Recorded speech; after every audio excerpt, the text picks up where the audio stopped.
We welcome you to our keynote session by Cheryl Contee. Our today's discussion will be devoted to one of her bestsellers, so Staying on the Mechanical Bull, The Power of Resilience in Startup Entrepreneurship. Cheryl, could you briefly introduce yourself? Yes, thanks so much for having me, Nadia. Hi, everyone. I'm Cheryl Contee. I'm the CEO of Do Big Things. Do Big Things is a digital agency that works with the world's leading causes, candidates, and campaigns to help them provide the new narrative and new tech for the new era in which we all sense that we're living. And so that includes everything from strategic planning and campaign design to execution and implementation of campaigns, including digital ads for good, all the way to building things. We build apps and websites, so we have a very full-featured team. Thank you so much, Cheryl. Could you please share your slides with us for our keynote today? Absolutely. And I'm so excited to be here with everyone because even though I am the CEO, that's my day job now, I also had sorry, I'm trying to get to that page. I also had a really wonderful experience as a startup founder. So the startup that I founded was Attentively. Attentively is social media marketing software here it is. Social media marketing software for nonprofits. So we saw some white space in the market. We could see that corporations were providing social marketing automation, deep influencer engagement, but the tools were very much driven towards the needs of for-profit businesses. And yet nonprofits are an $800 billion a year sector in terms of their purchase of goods and services. And there was no software that provided that same, deep, advanced marketing techniques. And so Attentively was born, and, it was tailored a little bit more towards the causes and campaign sector, but also we wanted to get it at a price point that we felt that nonprofits would actually be able to afford. And so you can see here, this is our team. We were small but mighty.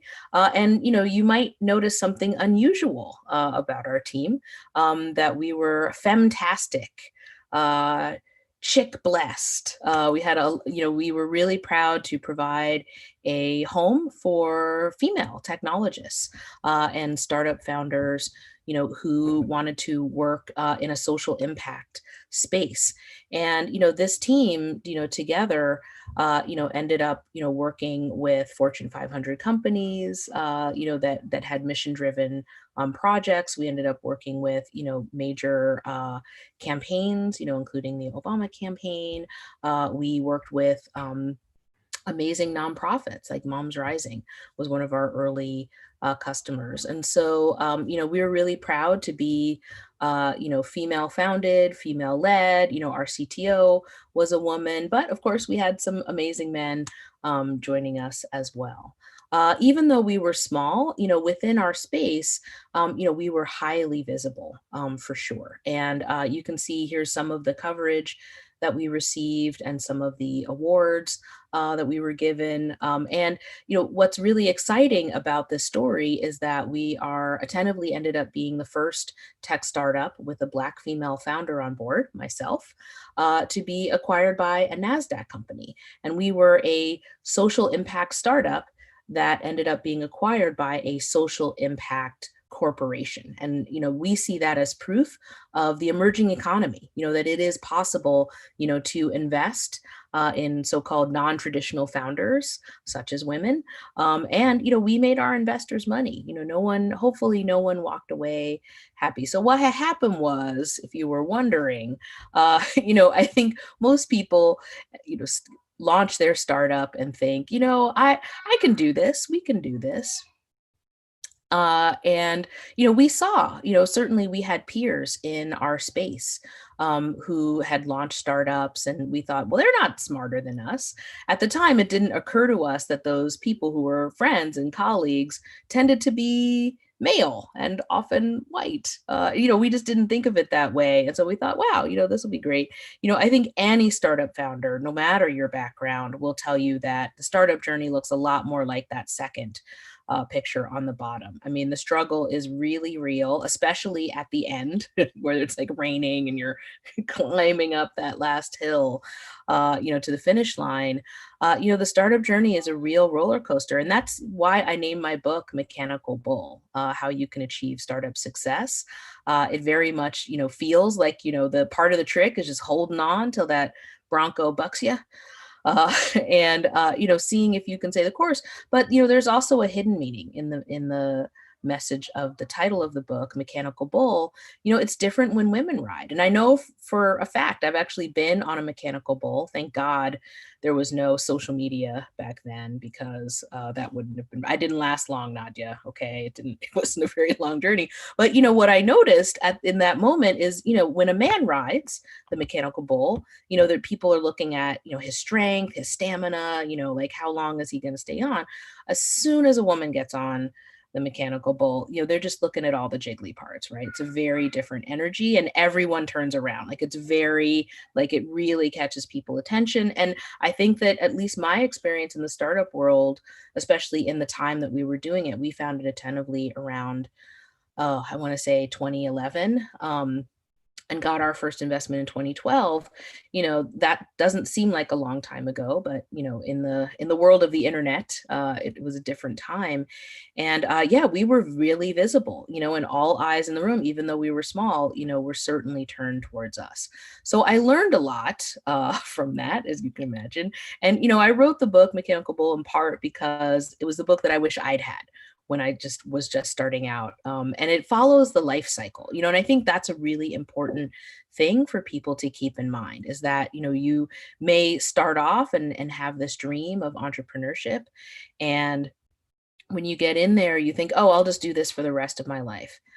Think again. Most businesses, even very successful ones, often have a life cycle of about 5 to 10 years. And even if you don't fold the business in that time period, or have it acquired, or even IPO, if you're very, very lucky, chances are within that 5 to 10 year time frame, the market will change, or your customers will change, something will change, and you'll have to pivot your business in probably a different direction in order to stay alive. So, as you can see, these are this is the life cycle as I see it, and as a lot of folks talk about it in the startup world. And it starts first with, are you an entrepreneur? Like, is that even you? And certainly the dream of entrepreneurship, particularly here in America, where I live in Silicon Valley, is so powerful. Like we have a president, here who has been elected in part because, people see him as, or project upon him as an embodiment of the American dream, a very successful entrepreneur. Right.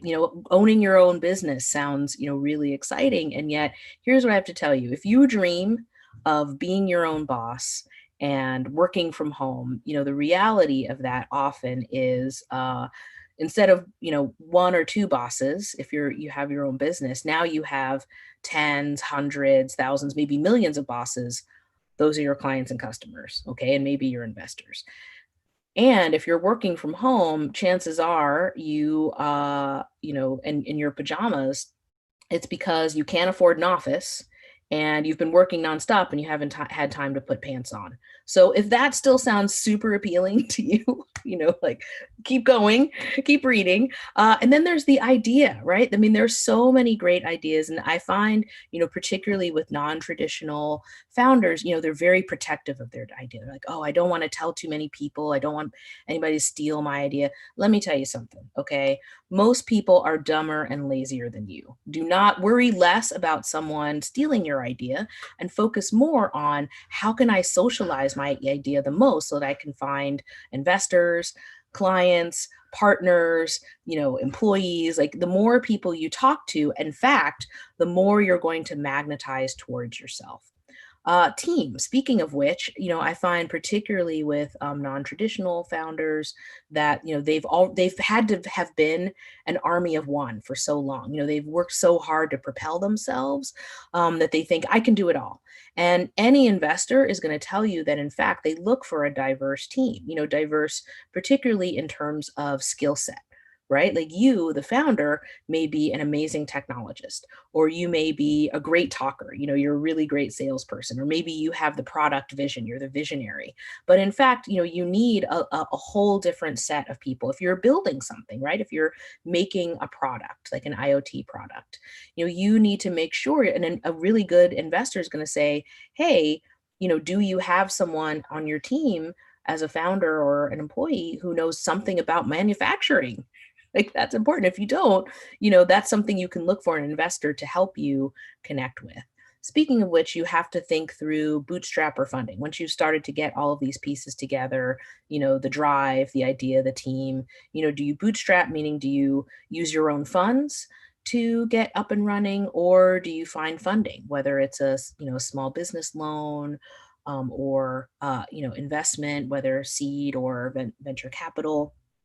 And what I can tell you is that we bootstrapped for the first 18 months of Attentively, but it became clear, particularly with a SaaS, software as a service, that we needed more capital. It needed its own team. It needed dedicated development. It needed sales and marketing. So that's why we went out and got funding. You may be able to bootstrap, but different people have different resources. And one of the big problems, particularly here in Silicon Valley, is that, there's this notion of the friends and family round, right? That somehow you're going to go out and ask your friends and family for money. Let me tell you something. I mean, as a Black technologist, I'm in one of the higher income brackets of my family for sure. And if I started to go around to my family and say, hey, I've got this great startup idea, I just need some investment, a whole bunch of people would have owed me $20.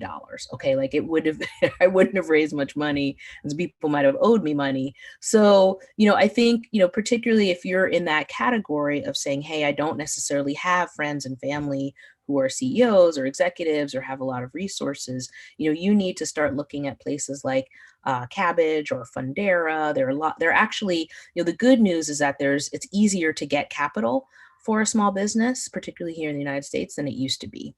So don't feel like, you have to front it all yourself. Depending on how you structure your company, it's the company that takes on the debt, not you personally. Look into a C Corp. So then you've gotten your capital and you're ready to launch. Now, as soon as you launch, particularly if you've taken on investment, you're starting to burn through your capital, right? Until you start making any kind of money.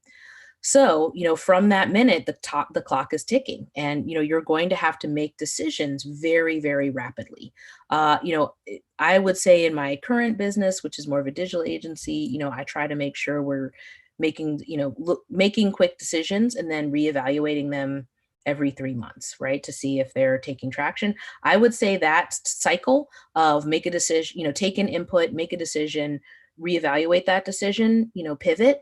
If you have a startup, it should be 6 to 8 weeks. Okay. Like you just don't, every decision that you make is burning your capital. And so, you want to, and it's painful. Like there's some, we had to actually fire our CMO that we'd spent a lot of time investing in, but it was clear after 2 months that he just wasn't okay. He wasn't a contributor. And that was a painful decision, to feel like we were starting from square one, but we felt like every minute we pay this, dude is, money that we need to be spending elsewhere. So, that's something to keep in mind. It's really important also to think through, your burn rate in terms of time. It takes conventional wisdom is that it takes about 6 to 12 months to raise a funding round or to sell, by the way. If you are a non-traditional founder, a woman, minority, God help you both. It might take you longer. It might look more like 12 months for you to raise that round, which then factors into how much money how much runway you have. Runway meaning how, what's the time between you have funding and you have no funding. You can't make payroll anymore. So, that's just something really important to keep in mind as you're managing your burn. Pivot. For those of you who are fans of Lean Startup, you know all about the pivot. But if you haven't read Lean Startup or seen any of the videos of Eric Ries, Lean Startup is a really great resource for startups. But essentially the pivot is, at some point in the process of your business, you are going to see, and sometimes this happens pretty early, you'll start to see, oh, there's one part of what we're doing that people really like the most, that they share, that they talk about, there's a feature, and that will start to reveal itself. It may be different than what you envisioned people would be into. And that's okay. This is actually very powerful and important information. Head in the direction of the thing people want, even if it's not exactly how you envisioned it in at first, because that's where you're going to make your money. That's where your expansion is, and that's called the pivot. Then finally, if you've pivoted successfully, you're going to start to experience growth and scale and traction. You can look all these terms up, but basically growth is hard.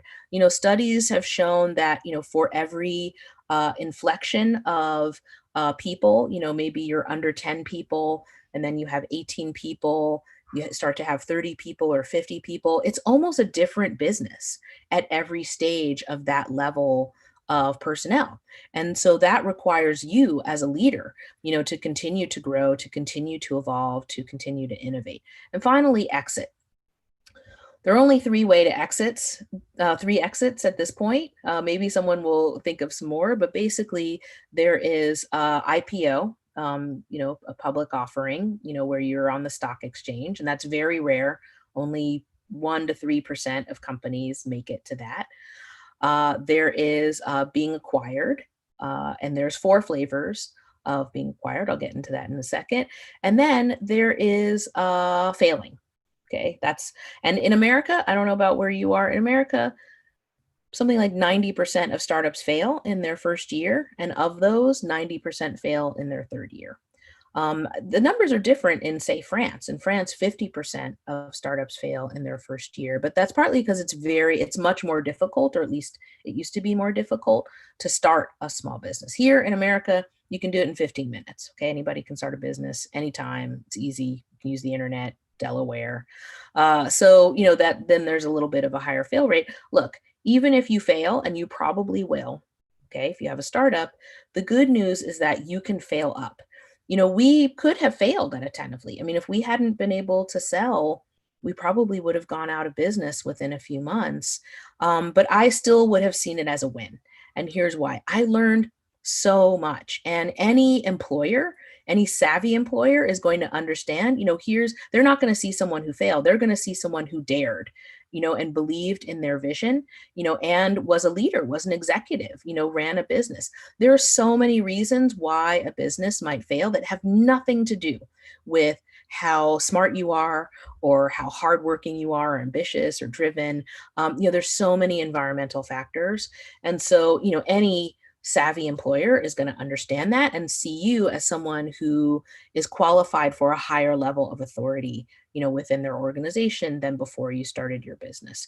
Anyway, back to if you're really lucky, maybe you'll get your business acquired. Maybe you're in that 6 to 7%, that get acquired. There are 4 types of acquisitions. There is the acqui-hire or ac-hire, which is basically maintaining your dignity. They're really acquiring you, and maybe a little bit of your software. And hey, there's no price on dignity, right? And getting a good job. And then from there's new car, new house, don't have to work again for the rest of your life. And most acquisitions, people don't realize, are in those first 3. And that's okay. Certainly, our acquisition was more college fund than yacht fund, but, we made money, it was a cash transaction. We're really proud of that.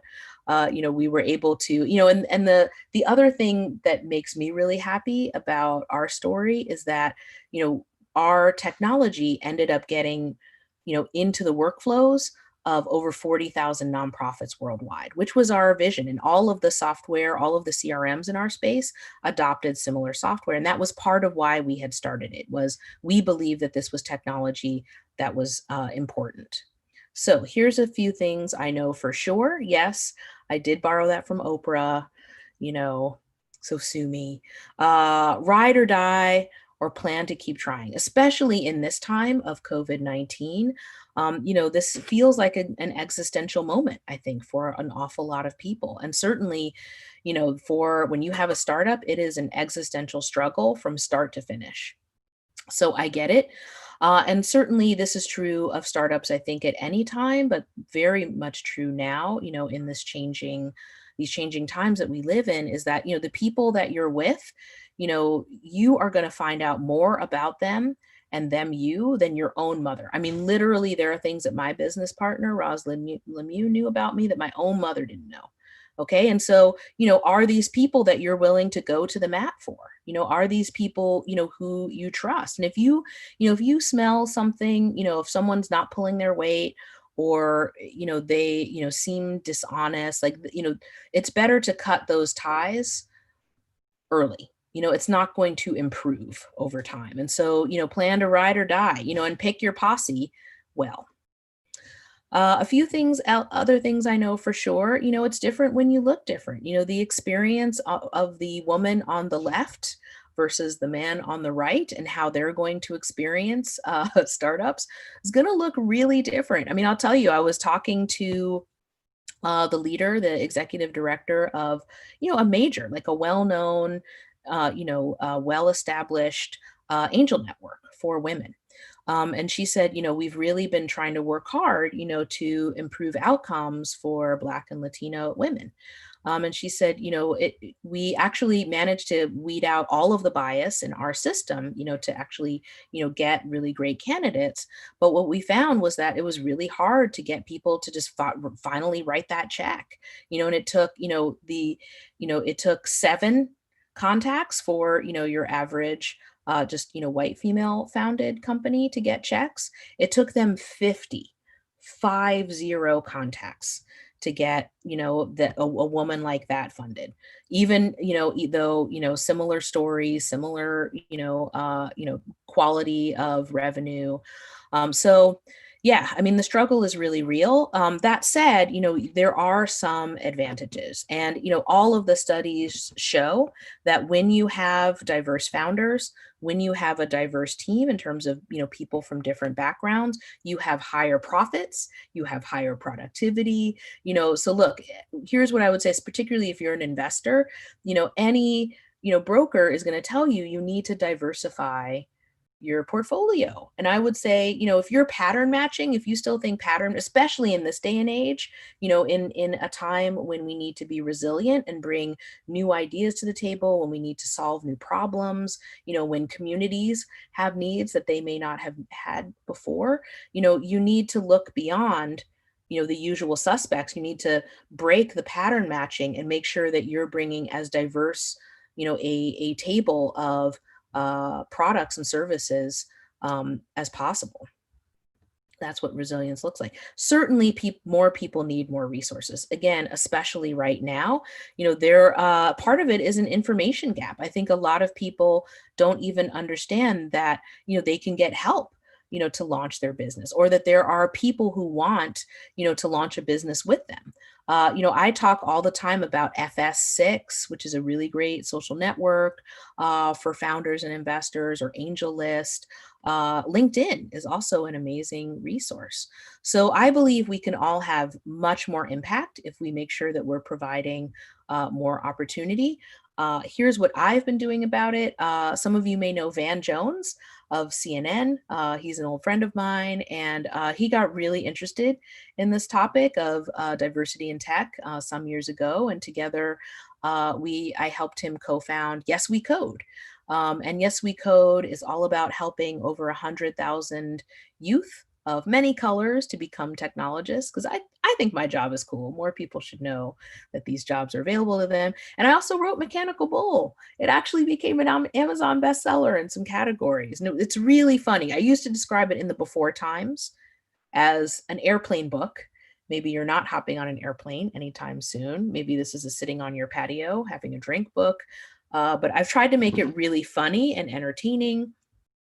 I tried to also pack it with a lot of really useful resources, again, that I wish that I had had when I was starting out. It also has a lot of stories. It's not just my story or the story of Attentively. There are other investors. There's a diverse set of investors, a diverse set of founders, including immigrants, who, have their own story to tell. So, it's got a lot of great, I think, information. Some people ask me, Cheryl, how did you, a single mama CEO, find time to write a book? Well, I work with Scribe.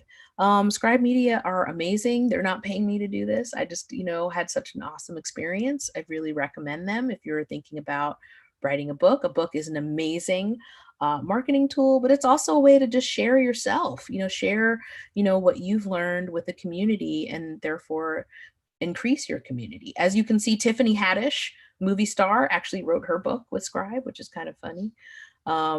So, what I want you to know is you can do this. This is a moment, the title of this talk was The Power of Resilience. And where there's crisis, there's always opportunity. And I believe that, so many amazing startups are going to succeed in this time. I think there's never been a better time to launch your startup in many ways. There's definitely capital in the market. I think that, a lot of amazing ideas and apps are going to surge forward that are going to help make the world a better place. So that's my business partner. She actually does have documentary evidence of herself on a mechanical bull. Do this, be that. Okay, out there. So this is where you can find me. I'm easy to find on the internet. I'm always happy to talk to folks about how to rock your startup. And Nadia, maybe there's time for some Q&A. Yes, sure. So you outlined a number of interesting cases where you see the impact of community, both pro and contra, on entrepreneurship, right? So some of the circumstances which can prevent you to succeed, as you mentioned, and some of them to help you win your case. So what do you think is the most important in terms of current situation? How communities can help entrepreneurs, both investors and startup leaders? How can they unite to help each other to reach that diversity, which actually, by many researchers which you mentioned, show that the proceeds of the company and the prosperity of the company highly depends on this diversity, at least on the level of board of directors, decision makers, and this composition of competences which are involved into a startup. Could you please share your thoughts on that? Absolutely. No, that's a great question, Nadia. And community is so important. I think it's often discounted, particularly I think among younger generations who are lucky because they have more community now, more access to that than ever before in human history.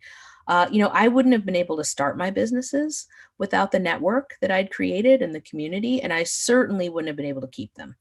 Okay. And so, I can't emphasize enough that, creating that community around yourself is going to help you be resilient in those times, and asking for help. So I think the communities are coming together. We've learned through this coronavirus experience that we're really one global community. And if someone sneezes in Wuhan, a whole bunch of other people might end up sneezing in some other places. So I think that there's never been a better time if if you don't feel like you have invested as much in community as you might have, that, now is that time, to start, building up that LinkedIn profile, to start being a community resource. And there are so many ways, it doesn't have to be about money. Certainly, pooling together, creating that angel network, and then, finding those small businesses that really, are promising, but just need a little extra capital, or a little extra, ideas to get there. I think that angel investors, one of the things that I loved about our angels was that, the relationship very much was more than money. They gave us ideas. They were shoulders to cry on sometimes. Angels in particular, there are safer places that they could put their money, right? They could just park it in an index fund tied to the S&P 500 and let it roll. Instead, the best investors, and I think angels, see themselves as, those community members, and they're reaching a hand down, to say, hey, I've been successful. I want to help you be successful. And I think that now more than ever, we need to expand that concept and that energy, and, invest in a business you might not have considered before. Invest in someone that you might not have considered, who's a very different background. You might not say, how do I find those people? They're out there, they're out there. And all you have to do is be straightforward. If you start putting out the word, and this is, community, you may say, oh, I don't have that many Twitter followers. Surely you probably know someone who does, right? You have someone in your network who has a social media platform. Find those partners right now, find those allies, invite them, into, starting to create, these new business models. Now is the time. Thank you, Cheryl. And you also highlighted a very important thing, that investors getting more hands-on, especially through the times of crisis. And we see that some of the general partners, some of VC firms, they actually not only invest capital in the format of smart money, not only their competence, but also human capital. So they provide their high-level, efficient professionals who can onboard into the startups or growth companies to help to pivot, to change during this type of difficult environment. And it makes also better alignment of interest between entrepreneurs and investors, not only in terms of valuations, but also in terms of culture and the further steps of the development, the culture of the company. And we see that lots of investors also highlight the important themes which you mentioned, which is about diversity, representation on the board of directors of different nationalities and gender and competence level as well. So would you highlight some cases of your experience or your observation on such cases where entrepreneurs and investors, they stick together through the hard times? Oh, absolutely. And, oftentimes, what investors can bring, is that broader understanding of, how markets work, right? Oftentimes they're, again, investors are successful business people themselves. And so they've been through the rough times. They understand, they can see the trends maybe, a little sooner than a younger, or a less experienced entrepreneur. And so absolutely, like if there's ever a time to roll up your sleeves and say, hey, let's sit down, let's look at the numbers, let's look at how things are changing and the trends, and sit down and make a new plan, and let me join your board, let me step in there. There are so many examples. I mean, our board, was amazing. We had a board chair, Murray, who had been a successful entrepreneur himself and was running, a company. And, he, sitting down with him, so often, he had ideas. Or, look, if you're in a partner, a strategic partner, Facebook, we invested, we were it was sweat equity, but we helped to build some of the initial software for CrowdTangle, which ended up getting acquired by Facebook. But Facebook, for many years, was a strategic partner of CrowdTangle, and they, at various times were like, hey, can we help you? Would you like, some software support? Like, what can we do to help, the development of this? Both software and business wise. And so, I think that there are, lots of examples right now of, people surging in to support, especially if you really believe in a product, right? They might be struggling, things might be a little difficult, but, things, while they're going to change, things are also going to come back, maybe in a different way than they did, and you have to evaluate, like, are you Soul Cycle, and was your business Soul Cycle? And do you need to be more like Peloton? And that's okay, but as an investor, you may be able to see that, like, that pivot point. A lot of businesses are going to have to pivot right now, and you may have a clearer sense of like what that pivot might look like. Or maybe your entrepreneurs are saying, hey, we think we want to pivot. We see something, but we're not really sure how to execute. We don't know how to, we think we know where we want to go, but we're not really sure how to get there. As an investor, you might be able to provide those, contacts, those resources, like the necessary capital even, to then help people execute that pivot.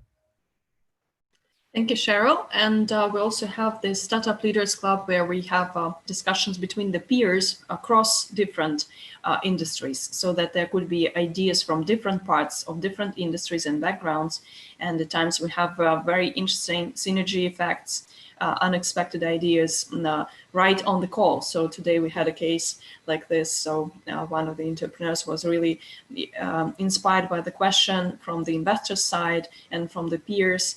And what do you think could be some new models of this community exchange of information, both between the peers and investors, to be more open, such as we have now our broadcast and live show, so that more people could get inspired, see the transparency in the segment, and to share not only kind of advertising and marketing how businesses are doing great, but also to see how they are going through this hardships and through the cycles and through different types of crises. Today, for instance, on our Startup Leaders Club, we had 3 entrepreneurs who started their first businesses when they were teenagers. So they were through different types of crisis. And it's an interesting story how to gain this resilience through time, both on the investor and entrepreneurial side. Yes, absolutely. Well, and I'm so glad you mentioned the Startup Leaders Club. What an incredible resource right now. You'd be crazy not to join if you have a startup or you're interested in startups. Oh, yes. I mean, I wouldn't have been able to get through if I hadn't, again, had that community of, because especially as a startup founder, you're doing something new. The whole point is that, you've brought something new into the world, and that can feel so lonely at times. And you can even feel crazy. Like, am I I think this is a really good idea. I've got a team that thinks it's a good idea, but like, am I nuts? Like, what, so having, those other folks who can compare experiences and say, hey, here's what I did, which is again, why I wrote the book. Every chapter at the end has both a speed bump, right? Like, here's a thing that might happen to you, at this point in the life cycle, and here's how to get over it, or here's how we got over it, or how other founders got over it, or an investor insight, right? Like, if you're an investor, at this point, here are the types of problems that, a startup might have, especially those with non-traditional founders, and here's how you can help. But yeah, oh yeah, I've participated with the Alliance of CEOs. I'm on a listserv that's just Black female founders who've raised over $1 million, which is still a small club here in America. I participate on all kinds of Facebook groups, and talk all the time to other entrepreneurs and even investors, right? Just to, say, hey, here's a problem that I'm having. Has anybody else had this problem? Is it just me, or am I nuts? Or how did you solve it? And being able to, it just saves so much time. And again, when you have a startup, time literally is money. And so anything that you can do to help inform your decision-making process, anything you can do that helps you solve a problem a little faster, and maybe cheaper than you might otherwise, that means your business is gonna stay alive a little bit longer.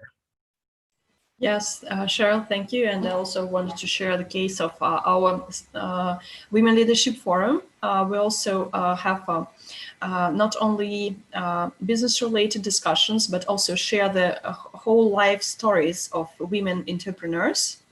We also add new stories every year, so that people could see how they balance work, life, and going through different cycles, both in their private life, business life, and how they do this alignment of interest across different spheres of life as well. and so that they could find mentors there, also entrepreneurs or leaders of corporations, stakeholders of different large businesses, and entrepreneurs themselves, or investor community representatives.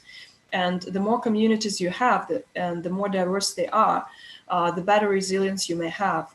And of course, we shouldn't underestimate the role of mass media, which is mostly now in social media networks and communities, where you can share really difficult situations. For instance, now in times when we get some difficult regulations for entrepreneurs and startup leaders, and when these small businesses are not heard at the top level, and the times we get some surprising regulations, the only way they can attract attention of the government to themselves and to keep their interest in mind is through social media, through different change.org petitions or whatever.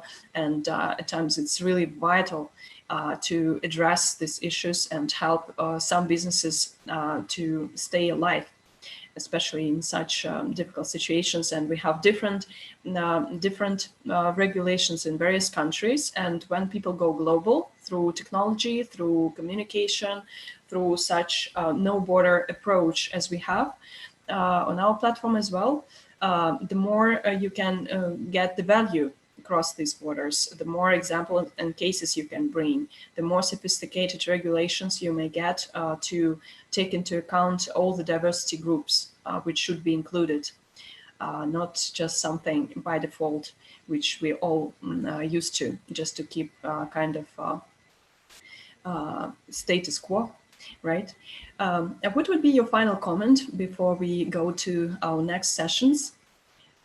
Sure. Well, you mentioned work-life balance, and I think, that's something in the age of COVID-19 that is no longer the preserve of women, or at least thought of. I think men have also struggled with work-life balance, but now, it's something we're all talking about, right? Like everyone's lives have been upended. A lot of people are working from home now, and there's kids running around and having to deal with that.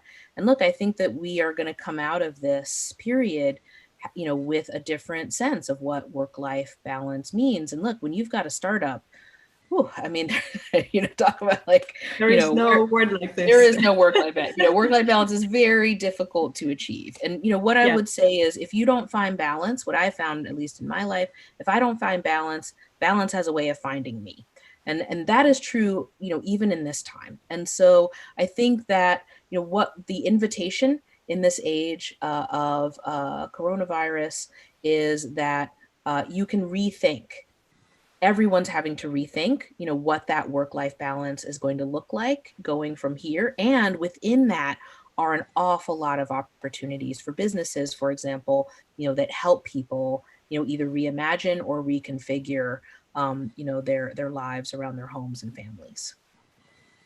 Yes, we know cases of women with 8 kids and successful businesses, and the only way they can do is time management and integration of the whole family at times into this business, so that really there is a kind of a splash of talents in the one family, and it's a nice and interesting opportunity for the family, and say a bit non-traditional look at the family values. So it's one of the most interesting journeys when you have startup and you have family and you have everything integrated. So integration both on community, family, and personality level, I think it's very important. So we are all at the same, on the one hand, we are all diverse, and at the same time, we have this potential of integration, which can bring synergy, value to all of us. Thank you so much, Cheryl, and thank you for sharing with us. You're always welcome for keynotes and masterclasses with our community. And please join our Startup Leaders Club sessions. And I wish you all the best for your team and for your efforts, both on the charity, community, and your business levels, and your family, of course. So best regards to all.